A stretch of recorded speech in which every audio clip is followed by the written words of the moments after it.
Good afternoon, everybody, and welcome to the Farm Ranch Wildfire Planning Workshop Series. Today is part A of a two-part seminar that we'll be providing on farm ranch wildfire planning. Today's focus is building the plan, and tomorrow's focus is more on risk reduction as it relates to the plan. My name is Bruce Blackwell, and I'm a wildfire specialist. I've been in this space for about 33 years. My whole career has been largely everything fire in BC and abroad for a long period of time.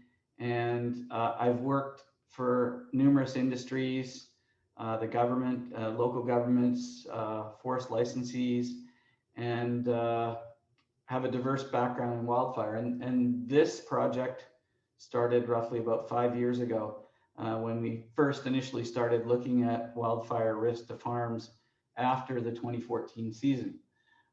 Today's workshop is sponsored by the Climate Agriculture Initiative of BC, and I have Emily McNair participating as a panelist today.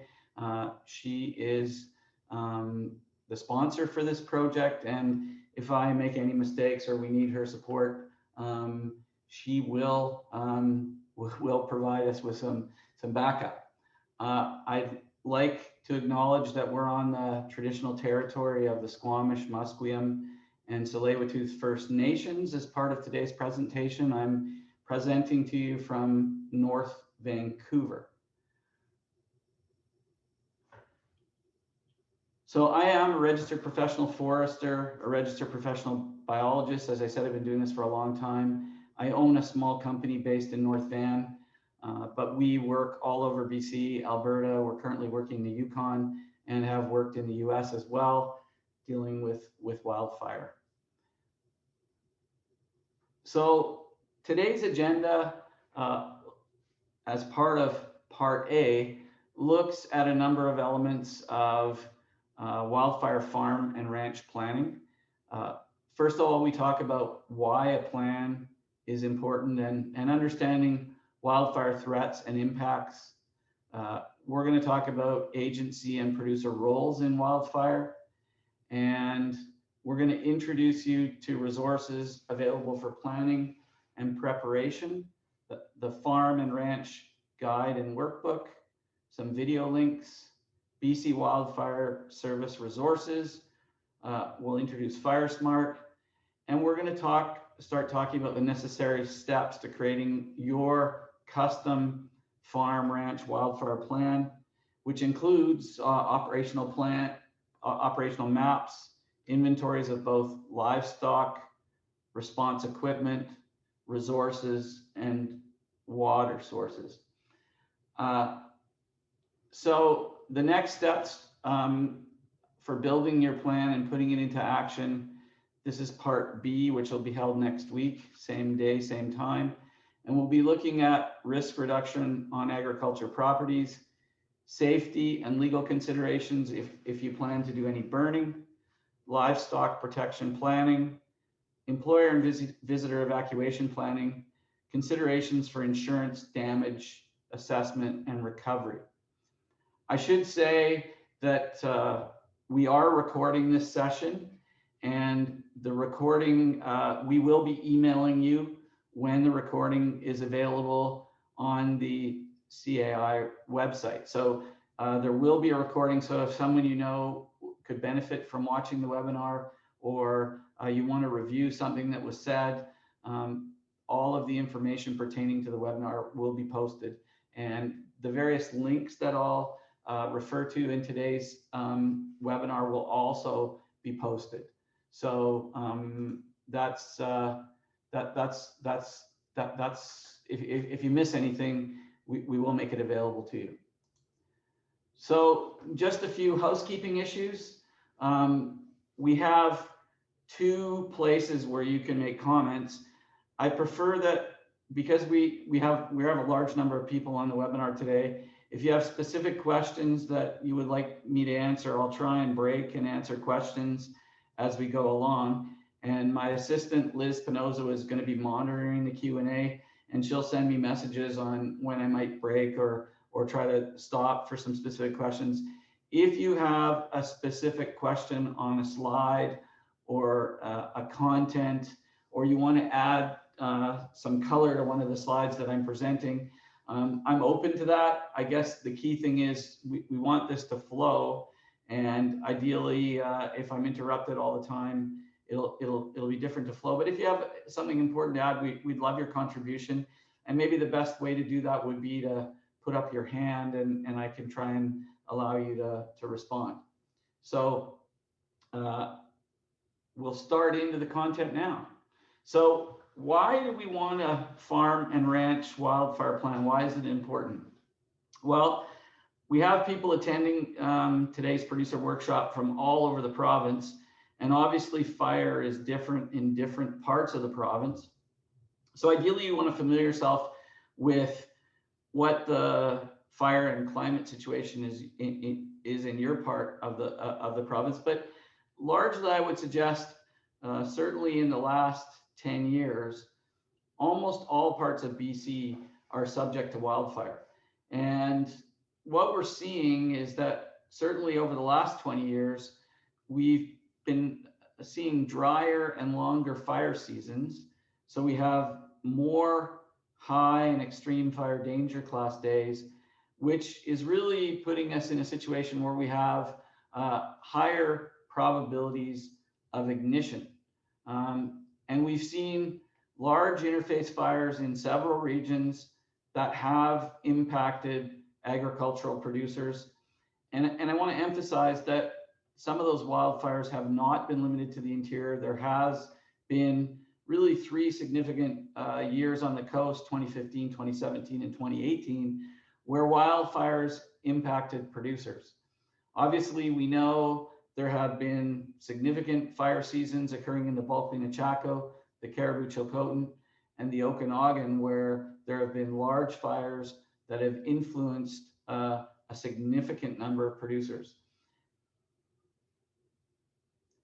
And just to summarize, this is a snapshot of only the Okanagan, but it demonstrates the large number of significant fires that have occurred since 1980 through to today that have impacted the Okanagan.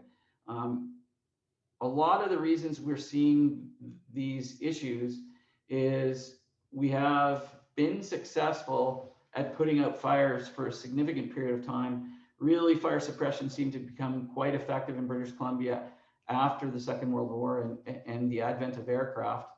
And what that's done is limited fire's effect on the landscape, which has resulted of fuel accumulations in stands that normally would have been thinned by surface fire, or we've limited the large catastrophic fires that would have occurred historically. So we have a fuel accumulation that's occurring on the landscape. And within our grassland areas, we're seeing encroachment of trees growing into the grasslands. So that's another issue that's been developing. So we have this growing fuel hazard across the landscape, which has been also impacted by the mountain pine beetle and other insect and disease. So we've had numerous insects. We've had the pine beetle. Now we're having the spruce beetle. We've had Douglas fir bark beetle, and all of these things related to stressors of increased competition for nutrient and moisture in our forests, which have resulted in these bug attacks, which have resulted in fuel accumulations.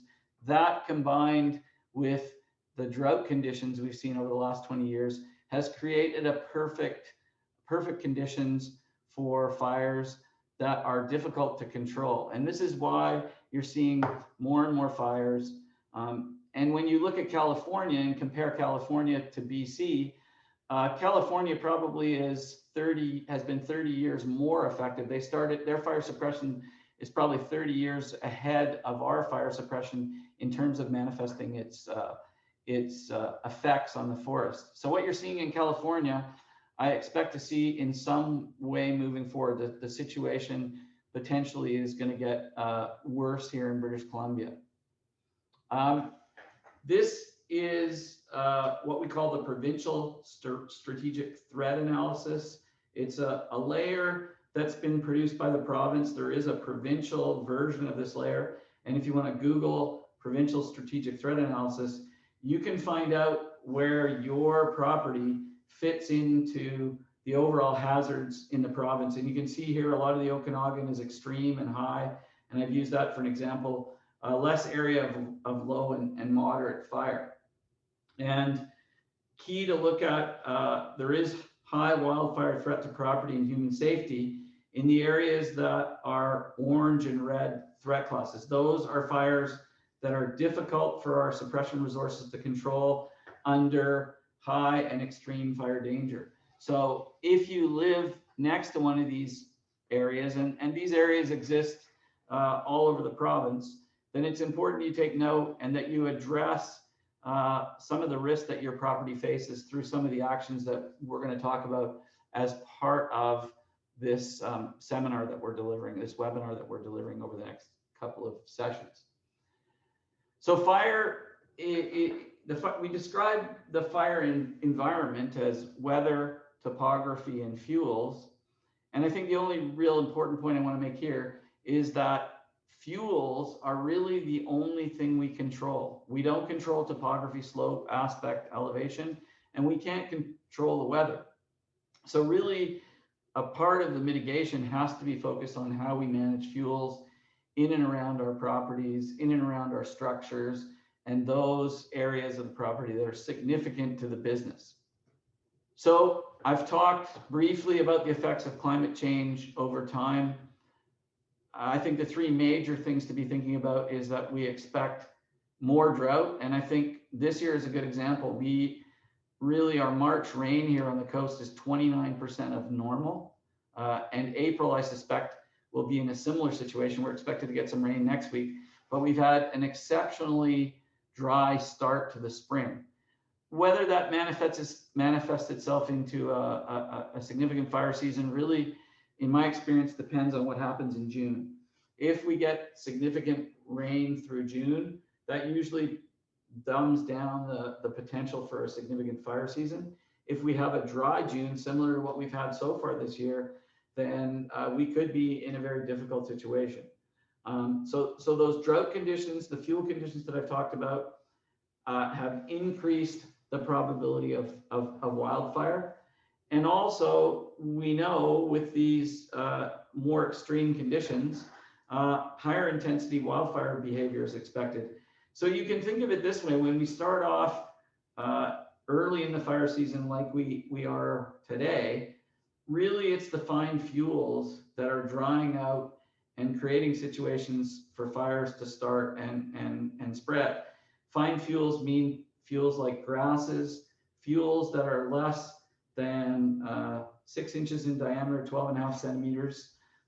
Those fuels are dry now under these conditions and have been supporting a number of fires all around the province, although most of those fires are really small and they're not nearly as difficult to control as a fire that might occur in July or August.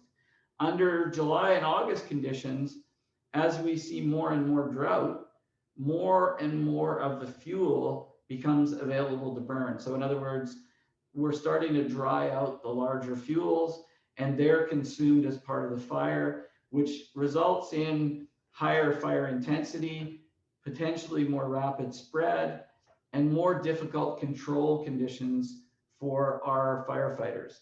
So the fuels play two roles. One, they serve as the finer, smaller fuels are important in ignition, and the larger fuels contribute to intensity and difficulty in control.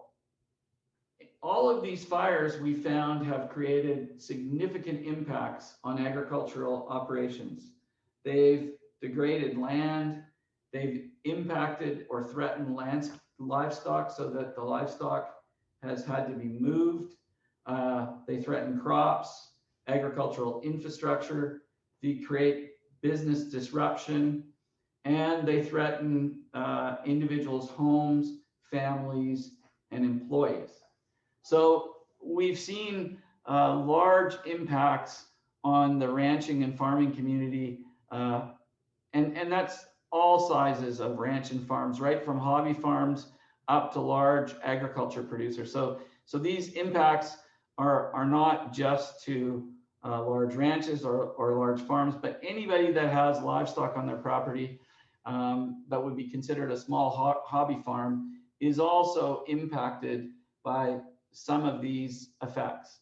So on the ranch side or on the cattle side, you can see livestock evacuation issues. You can see that some of the infrastructure has been damaged.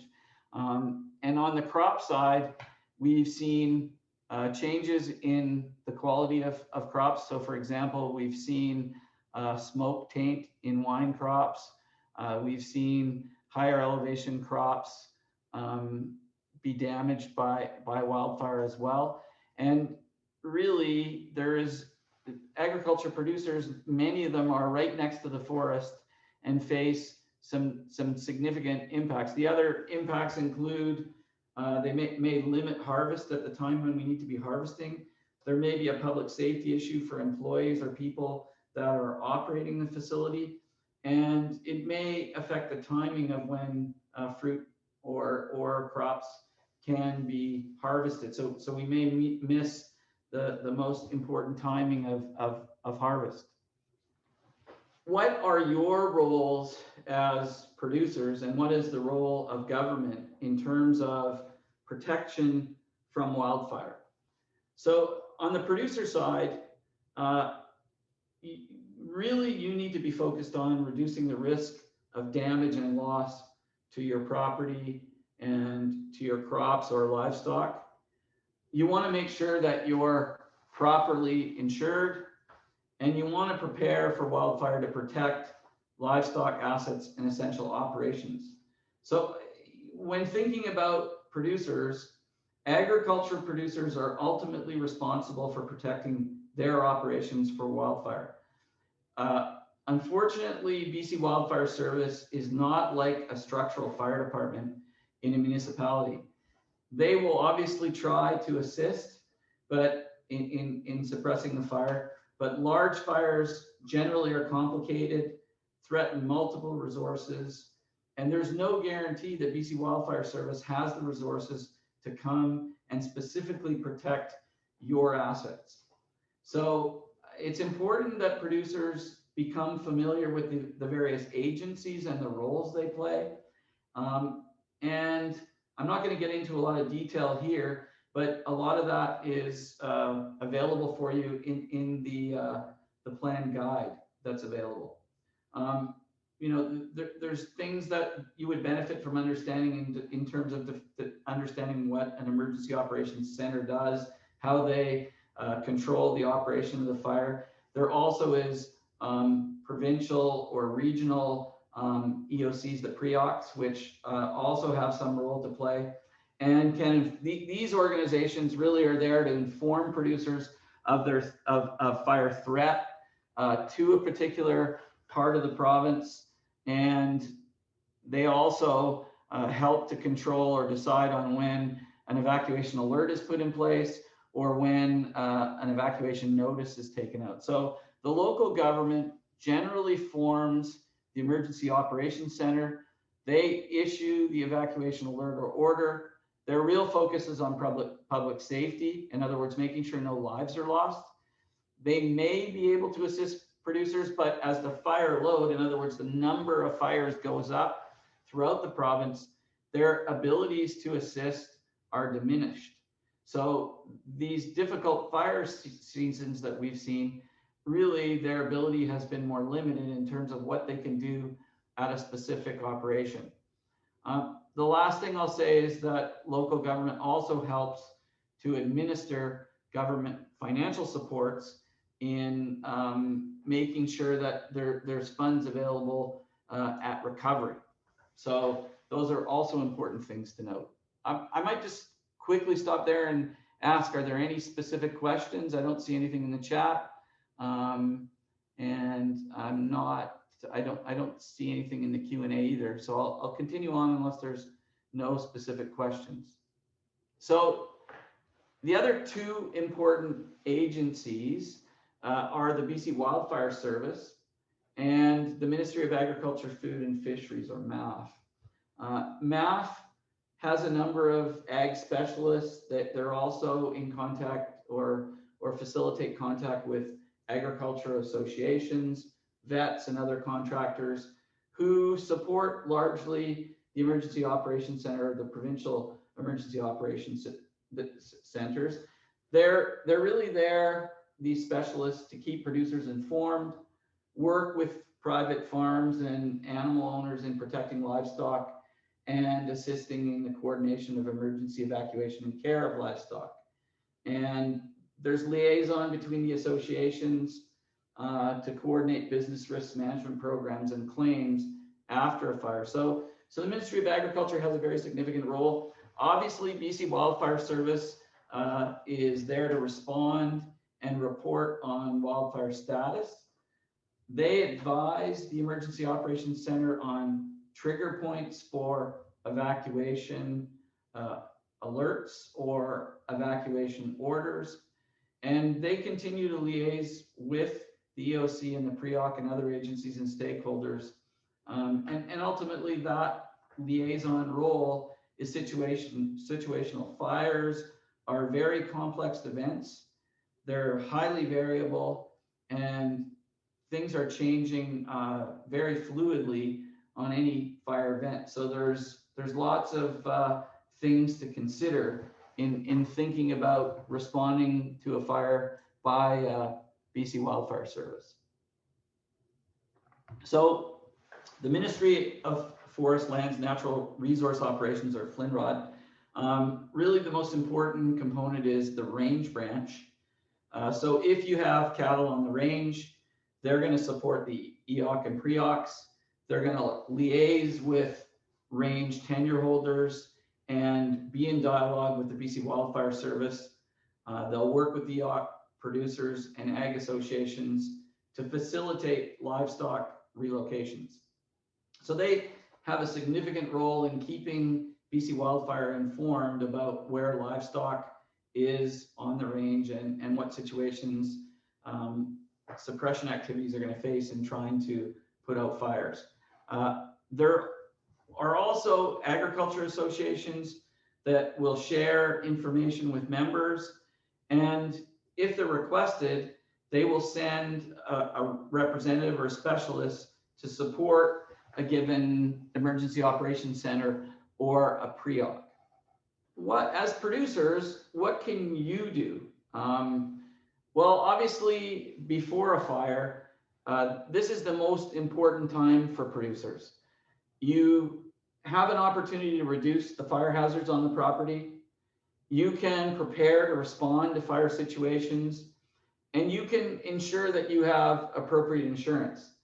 And I'll give you a tip on insurance. Over these last difficult fire seasons, many residents, I've heard stories from numerous people that if a fire is burning within 100 kilometers of your particular site, you may not be able to obtain any insurance if your insurance renewal's up during that time until the fire situation is under control.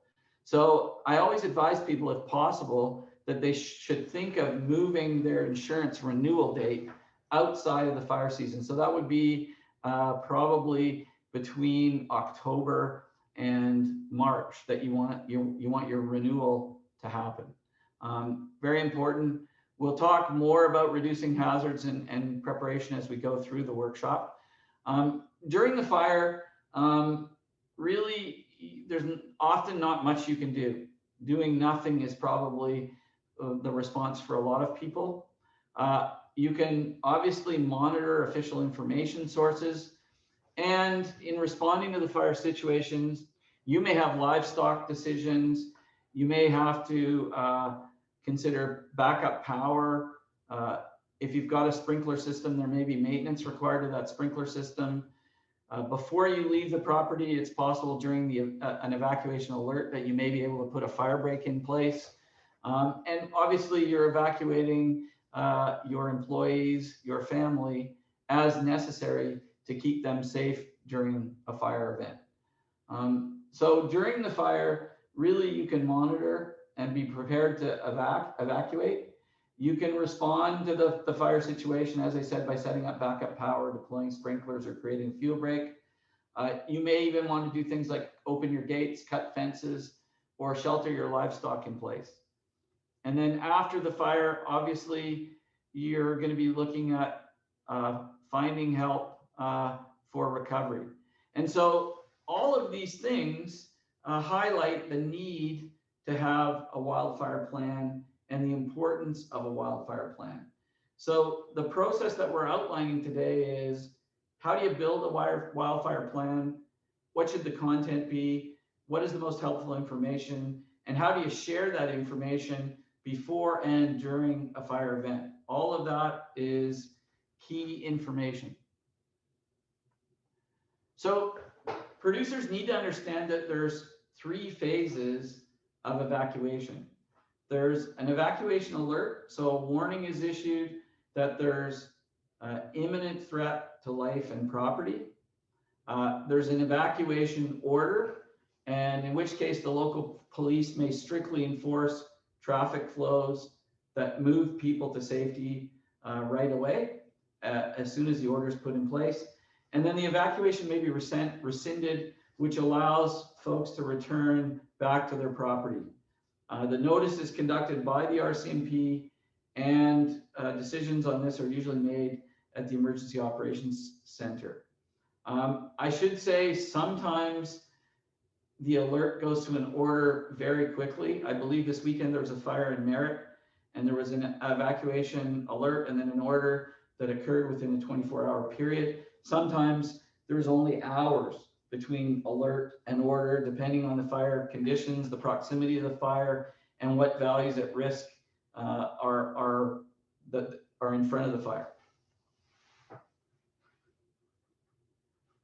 So what are the resources available to you to build a wildfire plan for your particular operation?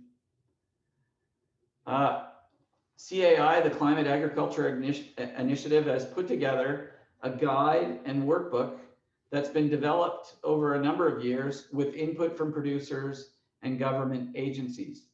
There is a website that you can go to where you can download these 2 documents. They're fillable PDF. The plan is a fillable PDF, and the guide helps you determine what information is necessary to move into the plan. So the guide and workbook were developed with input from producers, as I said, and government agencies through several projects supported through the Regional Adoption Program. And the planning tools and resources were workshopped to producers across BC with the additional focus of building relationships with fire response folks, fire and emergency management community. And largely this has taken place between 2018 and 2000, and the BC Cattlemen have hosted a number of workshops like the one we're having today across the province for producers to share and promote the use of the guide and workbook. And I think the total of folks reached so far is over 500 producers, but there are many, many producers across the province, and the more we can encourage individual operations to build the plan, the better off the farm and ranch community is going to be protected in the event of some of these large wildfire events. Sorry, I just jumped a little bit here.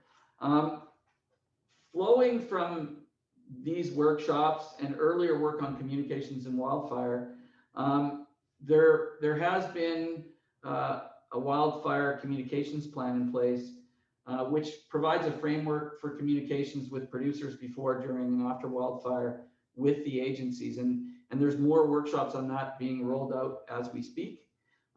So if you can attend one of these, certainly we encourage it. Other resources available include some companion videos that help to support the completion of the wildfire plan. So there is a video on the use of the guide and the workbook.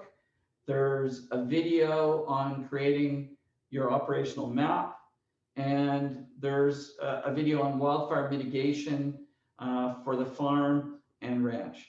And this will be the same, this website will be the same place that we'll be making this recording available. There's other useful links on the CAI page, including the Fire Smart Homeowners Manual. There's information on livestock relocation support, and there's information available on wildfire recovery programs for agriculture. So very important resource to be following. And here we go. I've just highlighted the same thing. And I should say that, you know, leading up to the fire season, you should check. New resources are being added in the near future. So you want to be checking regularly. And you can also subscribe to the CAI newsletter to stay informed about the tools, resources, and events. And remember, it is our plan to send a follow-up email with the links and the recording once we've got that on the website. So I see there's 2 questions. Are there any plans to stop spraying glyphosate on forest cut blocks? That's not something I'm in a position to answer. You'd be best to speak directly with FLNRO.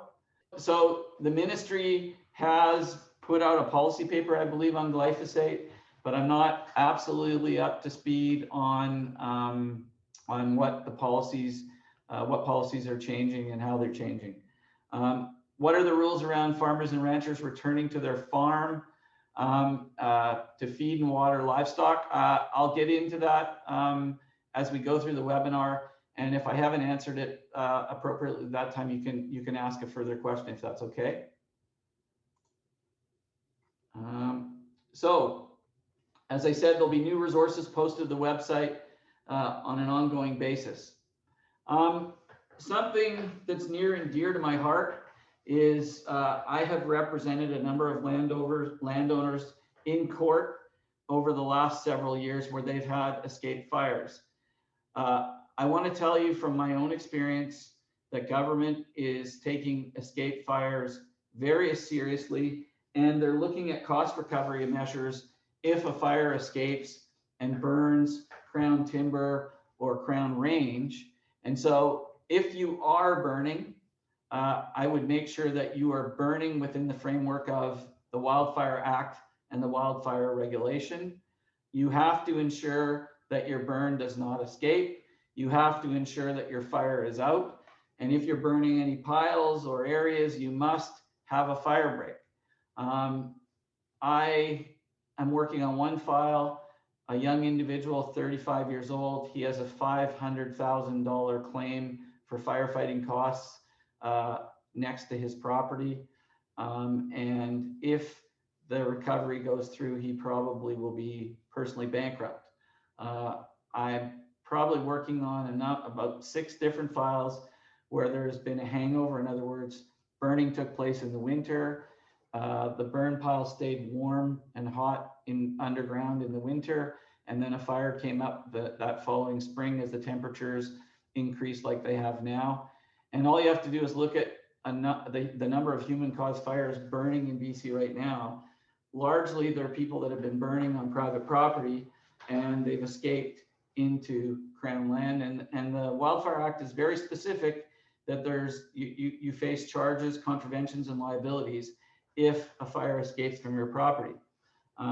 This burn practices, this open burning practices for farmers and ranchers really lays out the key things that you need to be thinking about if you're going to be burning. If I was a farmer and rancher in British Columbia knowing the liability, I would be very hesitant about burning on my property. I've just seen too many people that have been significantly impacted when they've had an escape on their property. So, and ultimately, farmers and ranchers face special challenges when using open burns to clear grass or stubble. And the fact sheet really is focused on helping you conduct those operations safely. The fact sheet also provides vegetation management tips that use or incorporate agricultural practices to manage fuel hazards in hayfields and pasture lands. And we'll be spending more time on that in our next workshop next week. And I'll provide some examples of that as well. BC FireSmart has a lot of information about structure protection, all kinds of resources to protect your home, and also your priority structures on your operation. And it's becoming well recognized that this is really an important element of protecting a facility like a ranch or a community. And the principles that apply to individual homeowners also apply to ranch owners or farm owners. So what are the steps in creating that plan?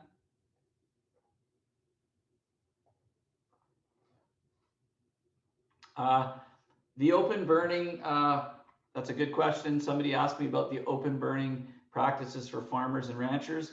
That's available on the government website, and I believe it's also available on the CAI website. So if you Google open burning practices for farmers and ranchers on the web, you should be able to get a copy of that. So what are the steps to creating your farm ranch wildfire plan? Well, the first step is to get yourself download copies of the guide and the wildfire plan workbook.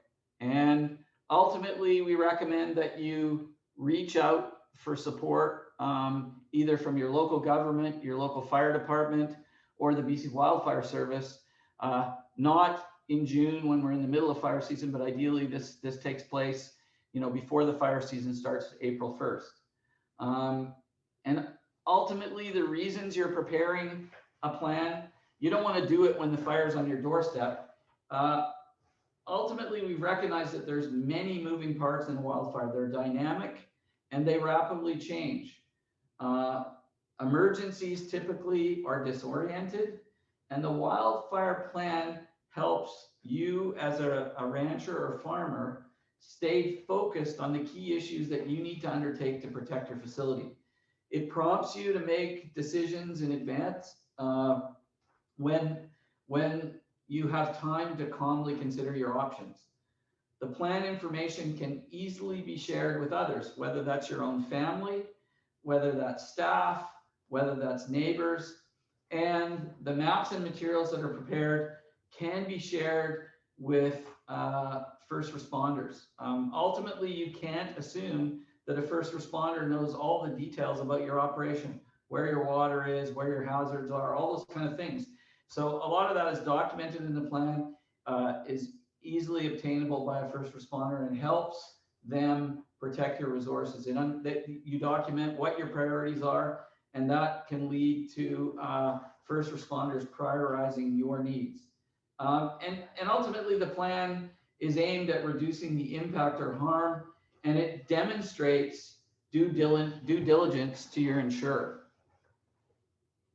So the wildfire plan and workbook are suitable for use by a range of producers, including livestock, mixed farm, vineyards, tree fruits, field crops, or agritourism.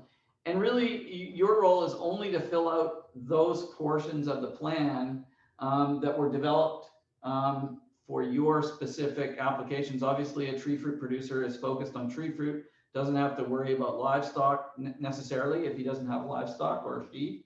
So really, the guide and the plan guide and workbook are focused for any type of ranch or farm, with sections that are commodity specific.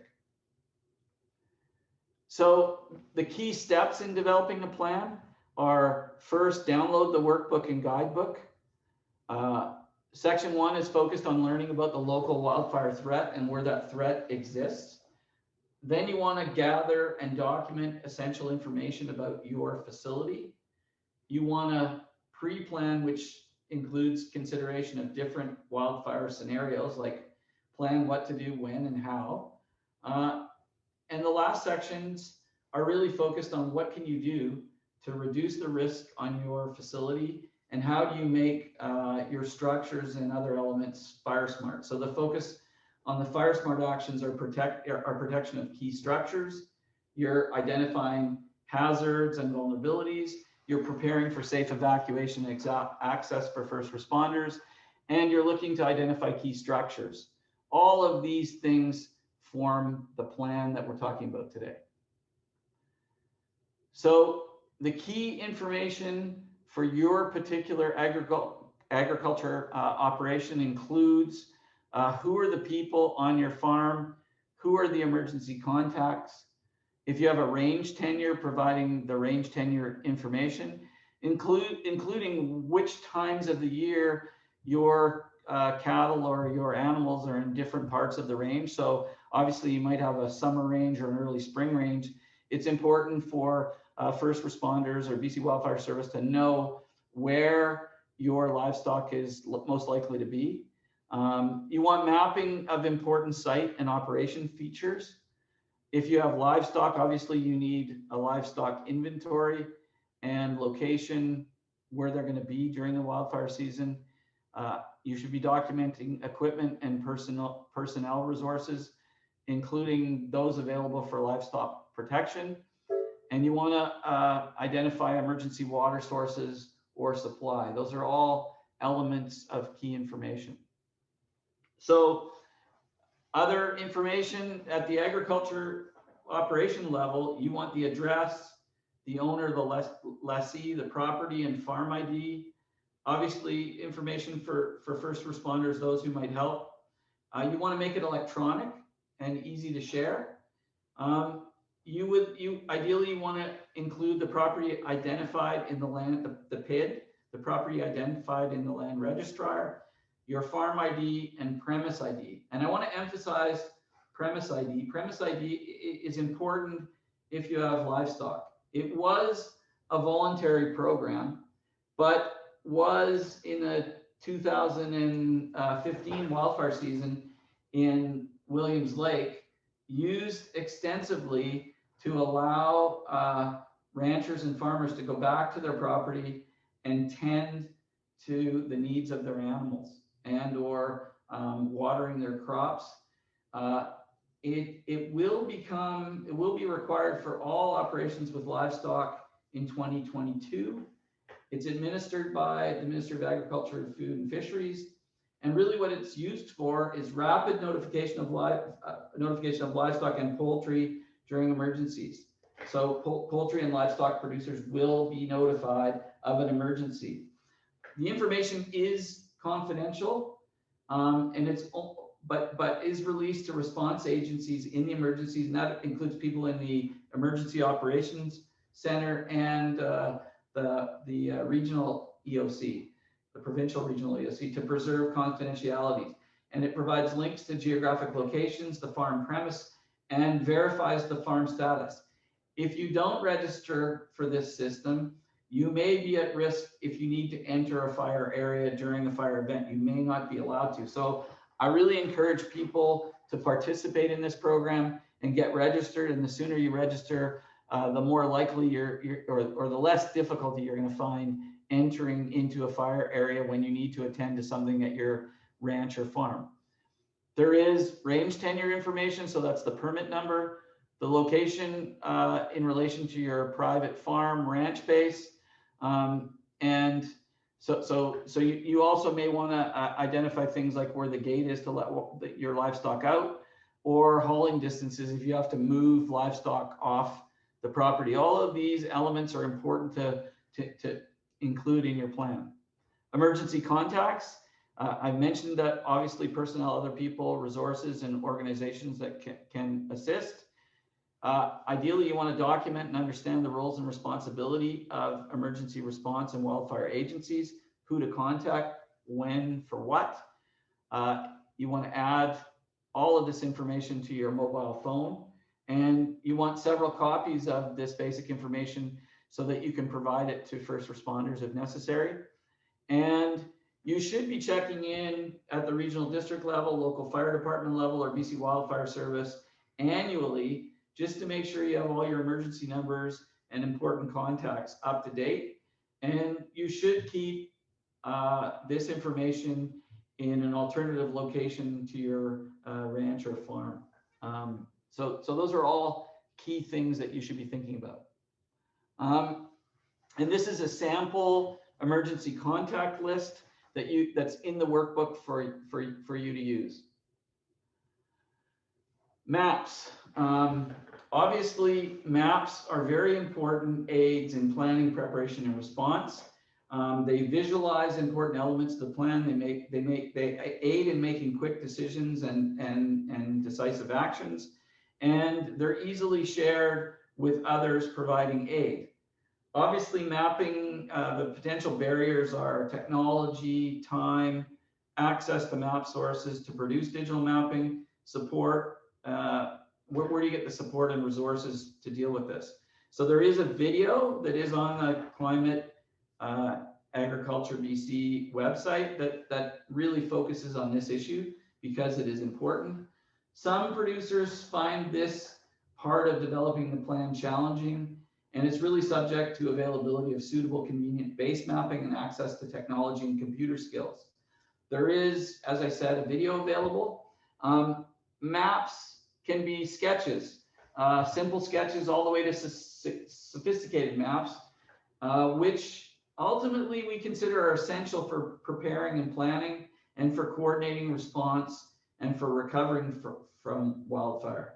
They assist in visualizing important elements of the plan. So that's the priority areas for fuel reduction or sprinkler protection. They highlight evacuation routes. They highlight where water may be available. They also highlight where hazards exist. They help you to share information with others providing aid. They are extremely useful for engaging agencies, including the regional district, local government emergency operations, local fire departments, and BC Wildfire Service, or the RCMP, when they're responding to an emergency. So producing a map, there are a number of sources and tools that you can use online. So there is the BC Assessment Authority, there's Parcel Map BC, there's regional district and local government online mapping. You can use Google Earth. There are rangeland use maps that would be available through Flinro. You can use a tool called Avenza Maps. It's a PDF map software that you can load on an iPad. Or if you've got drone technology, that also is a way to build your map. Flinro mapping may be digital. The regional district local government online mapping may be customizable. So in the regional district of Central Kootenay, I know that you can use their tool to customize your maps. And operations that are spread over multiple properties may need base maps prepared for each property. So you may ultimately need to think about contracting somebody to help you build a base map. Obviously, if you have a range tenure, knowing where your livestock is and producing a grazing schedule or improvements like fencing, watering holes, or any improvements that you've made to the range are important for protection and or for managing the livestock and evacuation. And it informs the agency in wildfire response planning.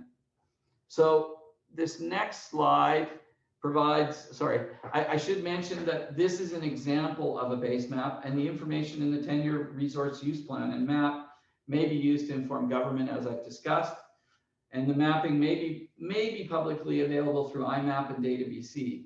Those are government websites, so you have to check those to make sure that you find the best resource to build your map. So you want to start with ultimately an overview base map. So here's an overview of a property, an overview of the facilities that are on that property. And you may need to produce multiple maps if the operations are at multiple sites. So for example, I visited a cherry producer and she had 15 different properties where she was growing cherries. She had employees spread out all over those properties, water sources. So you need to document all of that. So a multiple property facility, this kind of work is even more important. Ultimately, you want to zoom in and build an operations-based map. And these two maps that I've just shown you were both built using Google Earth. And you can see in this zoomed in base map where the majority of the buildings are, the infrastructure are located. And ideally, you would produce multiple copies at different scales for marking up or for planning purposes. Important to deal with all of this. So preparing the primary map, ultimately you want to add important property features. So you want the property boundaries, the roads, the structures, where your water systems are, your hydro lines, your gas lines, any hazardous areas. So where you're storing pesticides, fuel, and chemical storage, those are hazards to firefighters. You need to properly document them so that we can keep first responders safe when they access your property. Sorry, I gotta get a drink here. Ultimately, site operations specific infrastructure, whether that's fences, gates, pastures, corrals, all of those kind of things are important to highlight, and access to adjacent crown land is important. It may be helpful to provide a separate document describing the water systems, the connection points, where the roads are, structures, etc. So all of this is key information to build into your plan.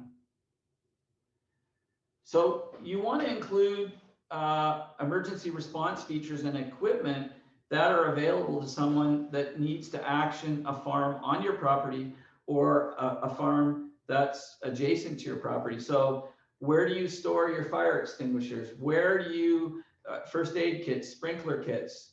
Where's your alternate power sources in terms of generators? Where would you load your animals if you had to do an animal evacuation?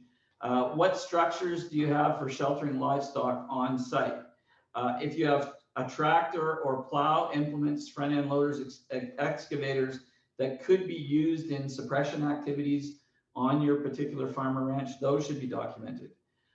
You obviously want to have a safe, low ignition zone to move livestock and equipment to. And when I talk about a safe, low ignition zone, we're thinking about your property being impacted by an ember shower.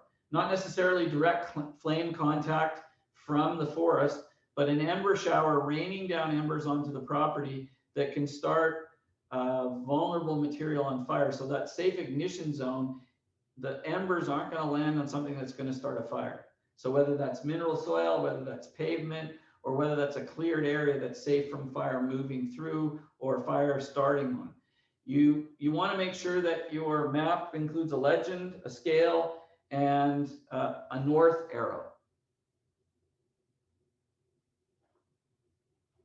So here's a small course scale overview of a small ranch tenure. So the dotted line shows the fence around the tenure. The red polygon is the home and barn and ranch property.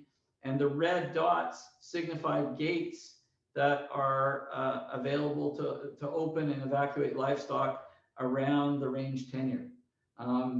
So it shows the layout of the ranch and the tenure, and it includes the roads and access points to the specific. This is in Chimney Lake in the Caribou.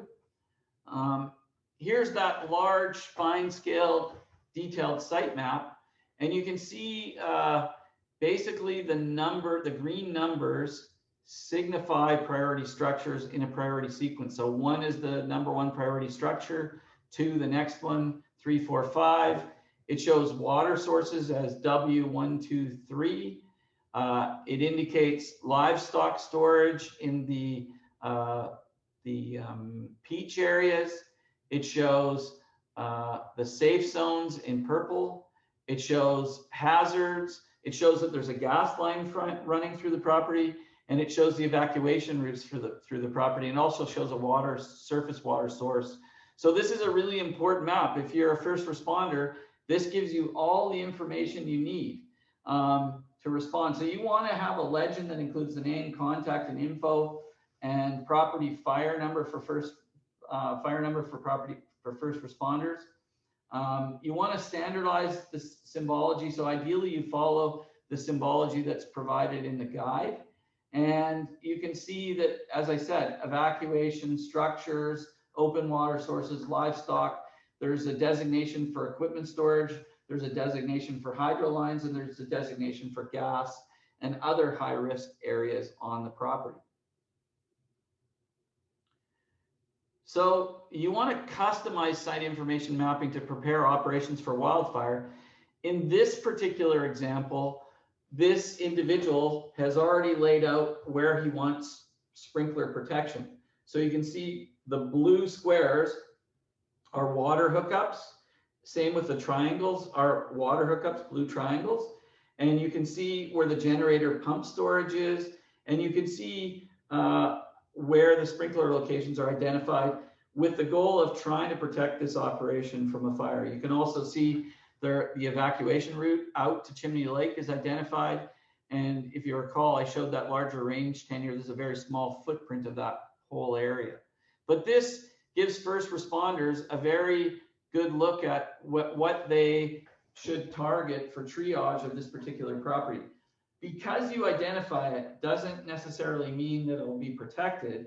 And that's why priorities are important, because maybe they only have enough sprinkler capability to sprinkle your number one priority structure. So it's important that that's identified in these kinds of schematics so people know exactly what you want protected as a priority.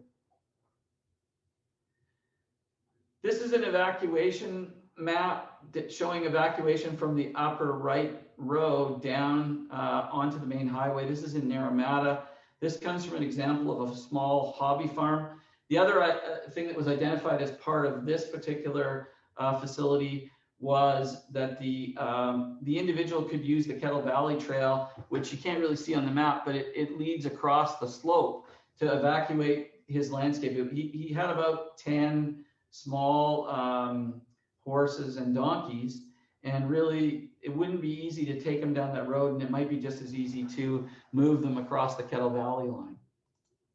So I see that Peter Hansen has asked a question about on-site fire prevention, like upgrading to a large generator or running pumps. There is no funding source that I'm aware of that you can build in fire prevention with a grant. I'm not aware of anything at this time. Here again is an evacuation plan map. So we're using that same map to provide direction for evacuation on the property. So this plan lays out the strategies, the sheltering of livestock in place, and focuses on a protection of valuable equipment. So you can see there's some open areas, the safe zones in purple. Those are the safe low ignition zones, so you could put animals there.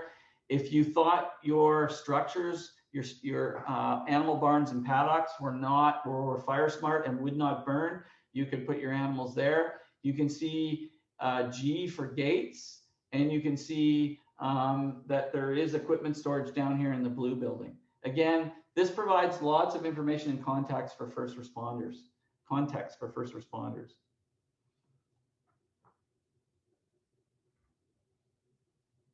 So in the plan itself, it has a tearaway sheet and summary of key information. And ultimately, producers are strongly encouraged to share this important information in maps.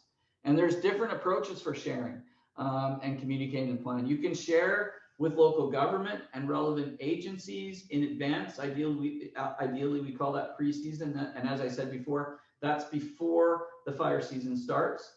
You want to make this information available to family members, employees, and neighbors.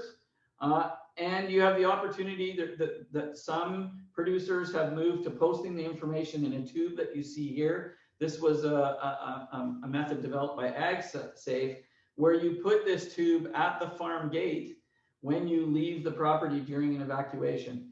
And this is aimed at helping emergency responders identify key features on the property in a hurry, such as where the water sources are, the gates, the electrical cutoffs, all of the features that are in your plan.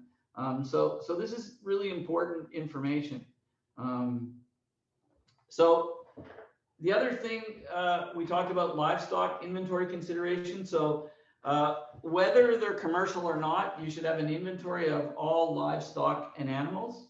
And this supports pre-planning before an emergency. You want to update that annually. Obviously, animal numbers, animal species change on an annual basis. And this is a critical element of your plan when you're engaging outside agencies or looking for assistance in protection efforts, particularly as it relates to relocation. You want to maintain and have on your person the vaccination status records when you're relocating animals to another place, largely because of biosecurity concerns. And this is, as I said, applicable to both hobby farms and commercial farms. And as I said, this information is critical when engaging some of the outside support agencies and the first responders. In the guide, we have a sample inventory, both commercial livestock, for commercial livestock, and there's an option to include information on pets. So many of the small hobby farms have a number of dogs or a number of other animals that you want to document for their rescue. And you may have non-farm business livestock. So there's a host of things. You want to make sure that you document all of these so that none of your animals are missed in a relocation exercise. Obviously, when we talk about livestock location during the wildfire season, if they are on seasonal pastures, you want to make sure that that information is there. Again, this is critical information for planning and preparedness, and will inform BC wildfire operations. So you can imagine that in a really desperate wildfire situation, BC Wildfire Service may be thinking about doing a large backburn, and that may be on some of these range tenures.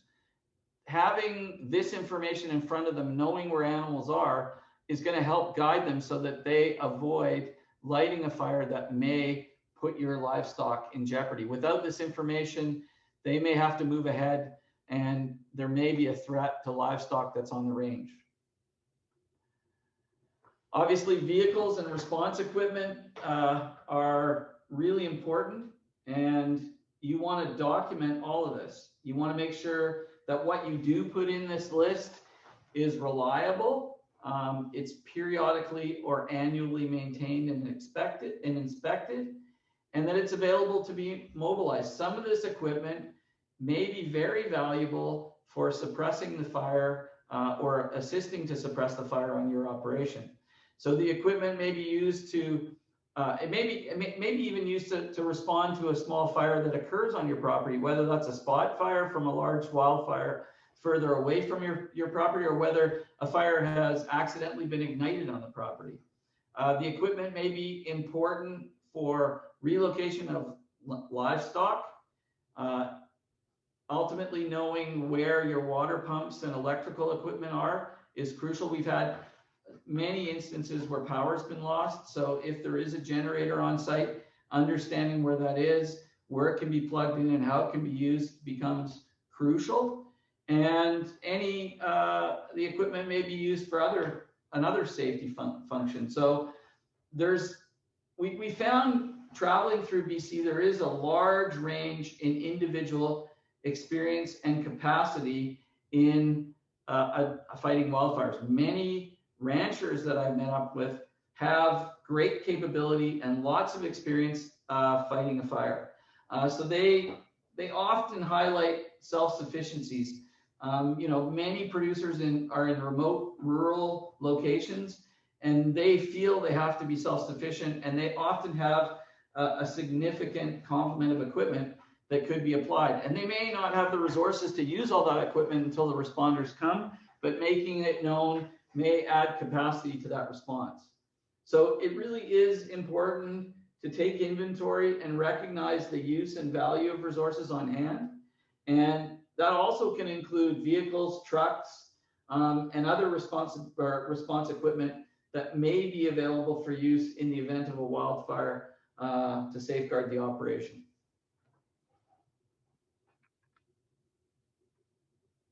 So again, in the guide,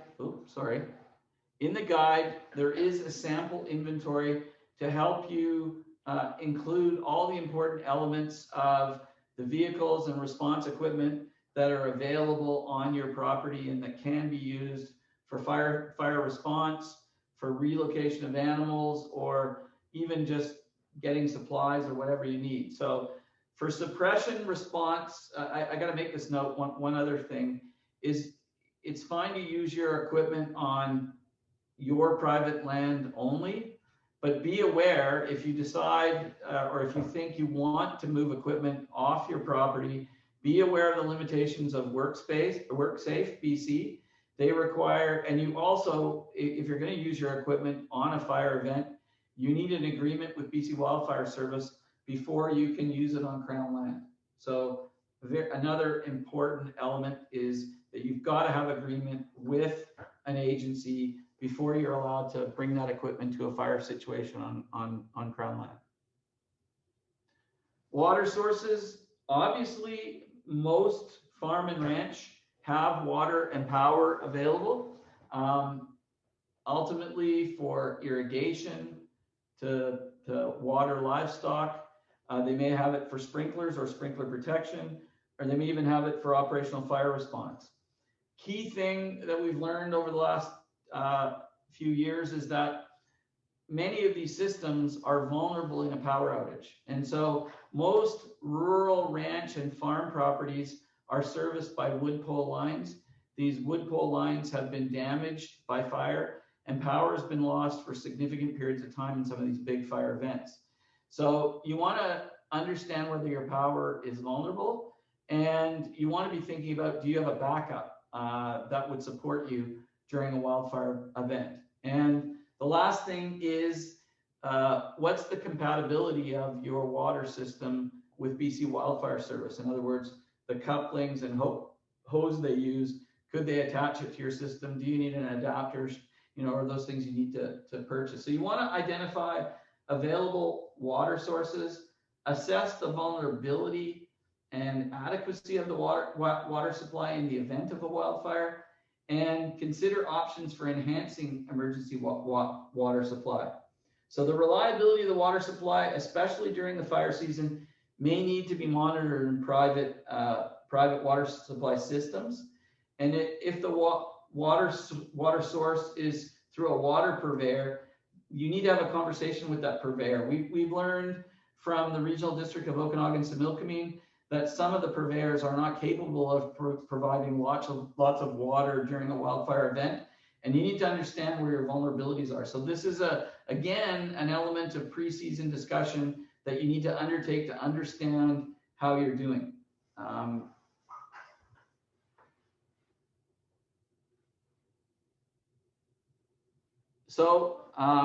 Other elements of the water system that you need to be thinking about in the pre-planning and response phase is, where are the connection points? Are they identified and mapped on your map?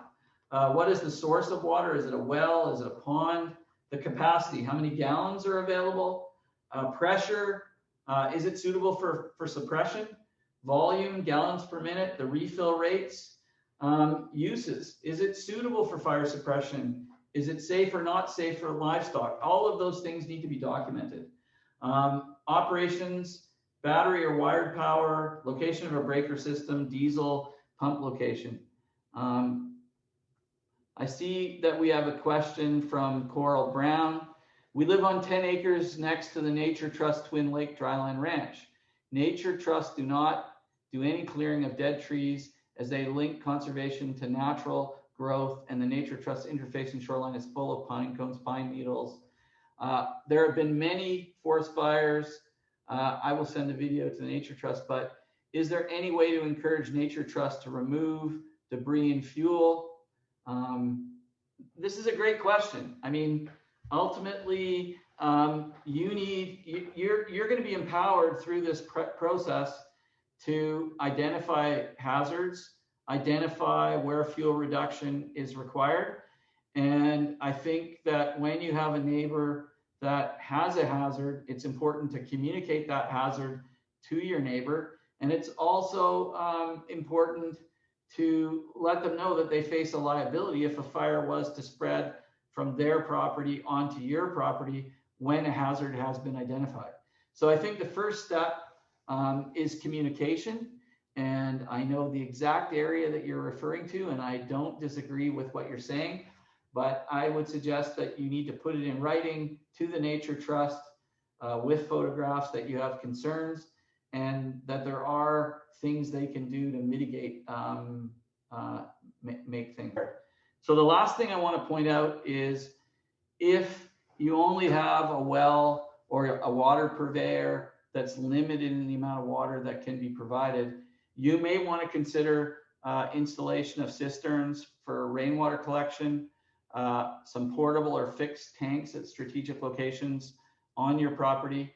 And you want to make sure that you have pump capacity and sufficient backup generation to connect to a sprinkler system. You want to set it up prior to an evacuation. Ideally, you want to set it up early in the fire season and test that everything's working, nothing's leaking, and that you can respond quickly to install it. And the last thing is you may consider, if you've got multiple ranch properties or farm properties close together, you may consider purchasing or coordinating a shared emergency water storage with neighbors, i.e. an old tanker, a water truck, or a portable water truck. So that's my last slide, except for questions and discussion. So I want to highlight that if there's some things that weren't covered here that you're interested in following up on, you can provide feedback or contact both myself, Bruce Blackwell at inquiries@vablackwell.com, or you're welcome to send an email to Emily McNair, our sponsor today. Here's the link for the guide and workbook and other wildfire resources that we talked to. And as I said, the website's being updated with new resources, and there's lots of ability for you to download. And I want to say finally that I've mentioned this previously, we will send an email out to all the registrants once the recorded sessions have been posted to the CAI website with a link to the recording and other key resources. And we're really hoping that we can do that within the next few days. So I want to remind you that this is only part A of a two-part series, and we will be going into the mitigation side of how you can make your ranch or farm property safer from fire. So we're going to be talking about fire smart sprinklers, risk reduction strategies. Another, I think you'll find, informative session on the things you need to be thinking about on reducing ignition potential on your property, reducing fire behavior potential, and really thinking about what you can do to protect your property in the event of a wildfire. So I'll end with that, and I'll open the chat up. And if people want to ask questions, I see that Megan Darcy has asked, what pressure is required for the sprinkler system? It's an open-ended question, Megan. Ultimately, it depends on the number of sprinklers, the number of elements that you want to protect on your property. Ultimately, the only way you're likely to find out is to start setting up a couple of sprinklers and make sure they have enough pressure. And then as you add more to the system, how does the system respond? I would say that's probably the easiest way. Or if you're really, if you have a commercial operation and you have a lot to protect, you may consider bringing in an engineer to look at water pressure, delivery, and distance, and do the right calculations. So it depends on if you're a small hobby farm and or a larger commercial operation. I mean, you would need a specific plan. Ultimately, I would say most small hobby houses have enough water pressure to sprinkle one building, maybe one outbuilding. Beyond that, it gets more difficult. And FireSmart produces a wasp sprinkler, and that wasp sprinkler is very effective in creating a humidity bubble around a significant structure. So you can check in with FireSmart Canada about how to purchase their wasp sprinkler. They're very small. They run on a garden-sized hose. They're very good at dealing with homes and smaller outbuildings. and I think I tried to answer this. Raquel asked about at the beginning about what are the rules around farmers and ranchers returning to their farms to feed and water livestock. As I said, I think in 2020 we're going to be moving to okay, I'm losing my mind, the ID system that I talked about, premise ID. So I think the first thing is it's important that you register in that system, because certainly the Cariboo Regional District and a number of others are going to require that as re-entry. The second thing is you probably should do some pre-season communications with BC Wildfire Service, with the regional district, about making sure that you can re-enter and that you document to them why you need to re-enter. Is it for watering? Is it for feeding? What are the elements that you need to get back? What's the frequency of that? Again, that's information you can put in your plan, and that's information that you can communicate to them. And every facility obviously has different requirements for re-entry. The bottom line is whether they allow you to re-enter is really going to be subject to where the fire is, how serious it is, and whether they feel they have control of it. They probably will want to provide an escort of some sort to make sure that you remain safe during that re-entry period. So I don't know if that helps enough. There's a bit of uncertainty, but I certainly, getting in touch pre-season or at this time of year with agencies, making sure you have a premise ID would be important steps to make sure that you can get back onto your property during that evacuation alert. Now, I think there's another question up here. So Vivian asked, what is the background picture behind me? It's actually a picture of a shaded fuel break where a fire has hit the forest and gone to ground and has protected the area that's green next to the fire. So it's an example of a large fire being impacted by a very effective fuel break next to the forest. And again, it's in Arizona, in the north part of Arizona. There's another Q&A. Good, thanks. Okay, premise ID is important. Can't emphasize how important it's going to become. Maybe not so important this year, but certainly next year. So I would begin the process of trying to get your premise ID. Okay, well, we're close to our 1:30 timeline. I'll stay on if anybody wants to speak about anything, but otherwise you're free to go. And I really hope to see you at our next webinar next week to conclude the entire workshop. So thanks for attending today, and I hope you found the material informative and useful in planning for your ranch farm property. Thank you.